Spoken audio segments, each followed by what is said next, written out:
Gerai,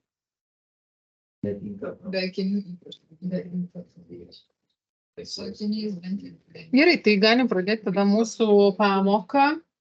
Šiandien mes pradėsim truputį dar naują temą. Šiaip galbūt kai kuriems yra jau žinoma, kai kuriems bus nauja.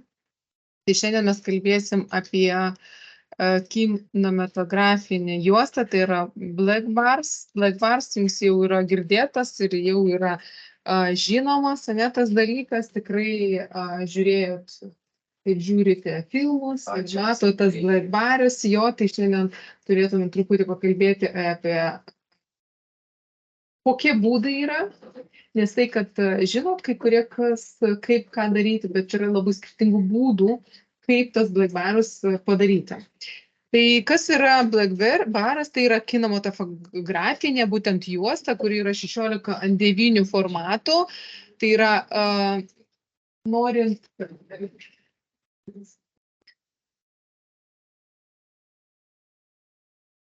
būtent sukurti tokį kinematografinį video, tai yra būtent skirta jau kinui, kai mes kursim su jumis trumpametražinius filmus.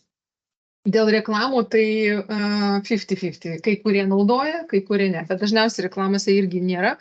Čia tas santykis, jis naudojamas filmuose, būtent tradiciniai televizijoje, būtent tas santykis. Tai yra 16 vienetų pločio ir 9 vienetų aukštį, ne, formatas, būtent vaizdas. Tai suteikia būtent vaizdui platesnę horizontalų vaizdą, tokį pailgą. Jo, tai Adobe Premiere Pro su video redaktoriu galim mes padaryti, naudojant kelius būdus.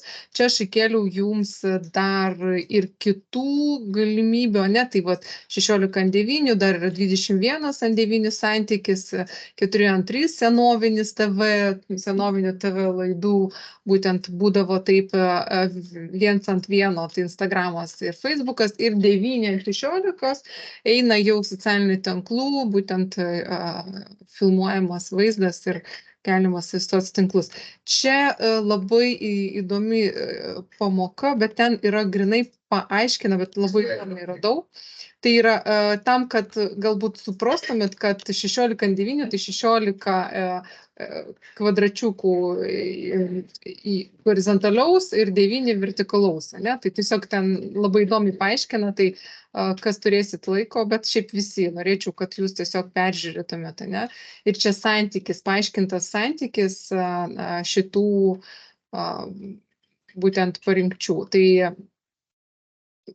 Tai vat 4K santykis, kiek jisai būtent pikselių turintis ir 16:9, tai yra 2 milijonai pikselių turintis kadrai, 4K, tai automatiškai mes matom, kad 8 milijonai. Tai vat mes į tą turim atkreipti dėmesį skaičius. Aš dažnai kartoju, ne, 1920 ant 1080. Jo, tai vat dažnai kartoju. Tai jeigu mes norim 4K, tai ir kada mes įkeliam kažkokį tai vaizdą 4K, per settingsus mes turim matyti skaičius 3840, tai jau matant tos skaičius, jau matosi, jūs turit suprasti, kad tai yra jau 4K formatų vaizdas. Tai vat, tie santykiai ir 8K, jo, ten iš vis 7000 jau eina, tai 33 milijonų pikselių sudaro būtent tie kadrai.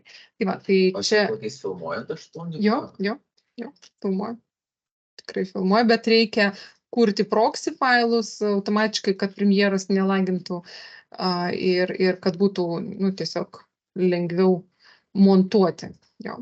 Tai va, tai toks įdomus video, kuris taip paaiškina apie tą reikšmę būtent mūsų kadrų, nes tai turit žinoti, jūs tai būtinai turite žinoti. Jo.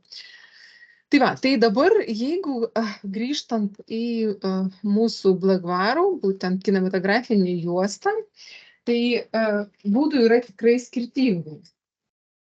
Jo. Dabar, nežinau, kas pakelkit rankas, kas jau darėt kinematografinį. Čia matau, čia, ne, kinematografinį, jau buvo darėt. Nebuvo jums toks klausimas, įdomu, kiekgi reikia aukštį. Koksgi turi būti aukštis? Nebuvo tokių. Aš ir per Photoshopą nebentropą. Ir tada ten įsivedė rankinį būną. Jeigu nori. Tai bet šitoj vietoj, jo, jūs jau pamenat, mes galim įkelti papildomų įrankių. Jo, pamenat, aš jau rodžiau. Tikriausiai. Tai šitoj vietoj mes galim pasiimti Safe Merging, merging, ne, kad mes matytumėm linijas, palei kurias mes galėtumėm sukurti ir suprasti, ar tinkamai yra mūsų ta kinematografinė juosta. Kristupai, tu įjung dabar pažiūrėti, ar tu papuolei ir tą rėmą, ar ne. Pliusiuką, čia reikia pliusiuką spaus dešiniai pusėje, pliusiuką ir tempimo būdu tempk į apačią, ir paspausk ir atsiras pas tave. Ok, ten paspausk. Na va, dabar tu maždaug matai, kaip per daug tu padarėjai juostą, ne? Per didelį juostą. Dabar, kalbant apie būdus, tai vėlgi, tų būdų yra daug, tai aš pradėsiu nuo tokio paprasčiausio. Gerai, pradėsiu. Pirmas būdas. Tai yra jums, mes įjungiam merging, mes matom linijas, ne? Ir mes galim tiesiog nupiešti su rectangle tools. Ne? Pats toks, easy toks. Paimam rectangle tools, nustatom ir būtent žiūrim, kokio mums dydžio reikia ir čia nustatom apačią, nupiešiam, ir paskui sutvarkom. Ir viršų sutvarkom, ne? Ir paskui mes galim sutvarkyti spalvas, čia yra toks iš pačių, kad greitai, kai reikia padaryti, tokį lengvą dalyką ir tada yra ir, kaip ir minėjau, ir tada jau sutvarkot, žiūrit būtent, gal kažkur tai reikia patempti iš šono, gal kažkur tai reikia, ar tikrai mes čia pataikom, nepataikom, tai čia, šitoje vietoje mes tiesiog čia sutvarkom mūsų linijas. Čia sakau, pats toks lengviausias, bet, nepasakyčiau, kad čia blogas būdas. Normalus būdas, jo. Automatiškai mes matom, kad pas mane atsirado BlackBerry ir aš galiu pratempti iki viso video, čia galiu išjungti. Ir matau, pas mane atsirado BlackBerry, jo. Kažkur tai gal reikėtų patvarkyti, tai čia tiesiog patempiam jį, kad nesimatytų čia po apačią irgi. Viskas. BlackBerry'as jau yra sukurta. Kaip žinau, kaip tu atitinkai 16. Taip pat minėjau jums, čia yra Safe Merging. Taigi prieš tai pasakojau. Jo, bet čia matosi, kad iki tos linijos. Jo, iki tos linijos jūs turite tiesiog čia jungti kaip galvą. Gerai, tai yra pirmas būdas. Antras būdas tai yra sukurti adjust layers. Ne, čia bus trečias būdas. Antras būdas bus tiesiog paimti BlackBerry iš interneto. Tai lengviausias variantas. Jo, tikriausiai lengviausias variantas. Tiesiog paimam jį, parsisiunčiam, jisai yra mažas, mes truputį suskailinam jo ir panaudojam. Jo, taip, vėlgi matom, kad kažkur tai čia galim truputį dar sumažinti. Pas mus atsiranda BlackBerry'as. Viskas. Antras būdas. Gerai, toliau pereinam prie trečio būdo. Trečias būdas tai yra sukurti adjust layers, kuris mes su juo, atrodo, kai kurie dirbat, kai kurie dar nežinot, kas tai yra. Tai tas adjust layers, jisai leidžia mums sukurti sluoksnį, pritaikyti jam bet kokius parametrus, pavyzdžiui, spalvų korekciją pritaikyti, arba kažkokius tai efektus pritaikyti. Ir tą adjust layerį priskirti visam video. Mes su juo dar su jumis nedirbom, bet dabar galėsit išsibandyti. Tai labai tikrai gerai ir naudinga naudoti spalvų korekcijai. Ir tai pasirenkam adjust layerį, čia yra parametrai, mums tenkina, tas 190, 108, 0, ok, ir pas mus atsirado dar vienas failiukas kaip ir mes jį tiesiog keliam į viršų, matom, kad čia nieko nėra, nieko nėra, tai ką mes turim dabar padaryti? Mes turim pasirinkti efektą, yra efektas, crop, mums jau žinomas efektas crop, tiesiog pritaikyti šitą efektą ir tada mes topui nurodom 10 ir ten bottom nurodom 10. Viskas. 10, 10. Ir adjust layers, jisai tiesiog pritaikomas visam video. Tai yra trečias būdas, kaip pritaikyti adjust layerį. Kitas būdas, kurį kaip galima dar padaryti, tai yra mes einam į sequences ir šitoj vietoj, Vidai, mes vietoj 1080 rašom 823. Ir spaudžiam OK. Gerai. Kas pas mus atsitiko dabar šiuo atveju? Jo. Jokių blackbarų nėra. Blackbarai bus automatiškai, kai mes žiūrėsim. Tai ką reiškia? Ką mes, mums nereikia, bet vis vien, matot, nukirpo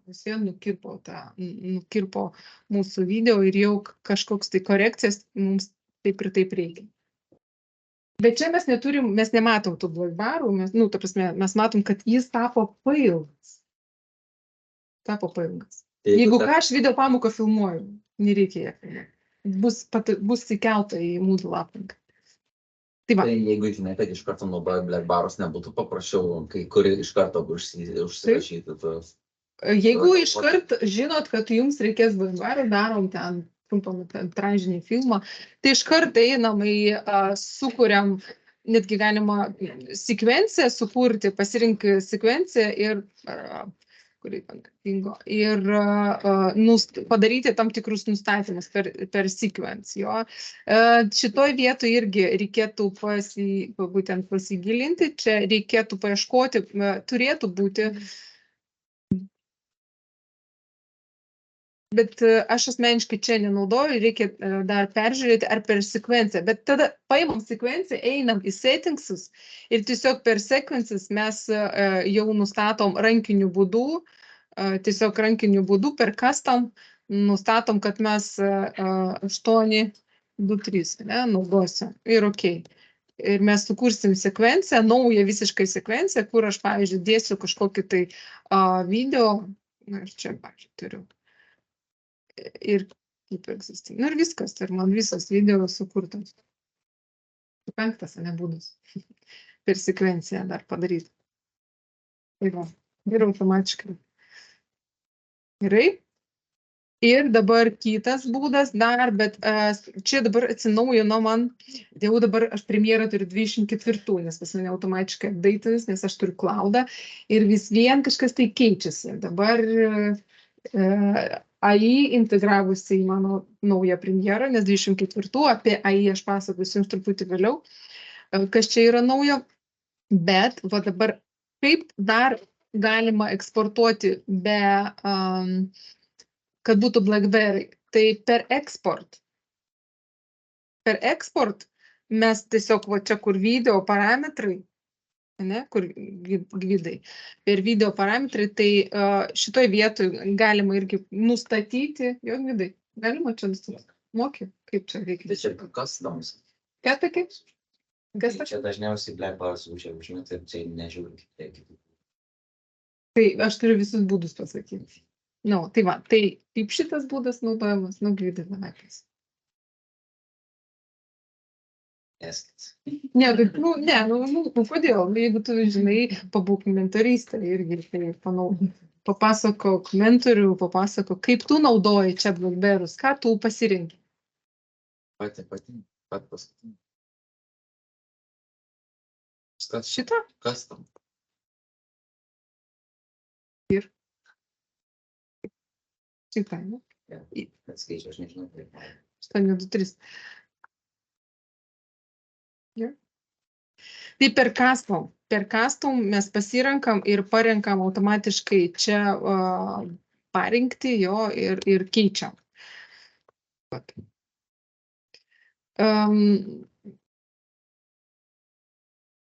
Tai čia 6 dar būdas.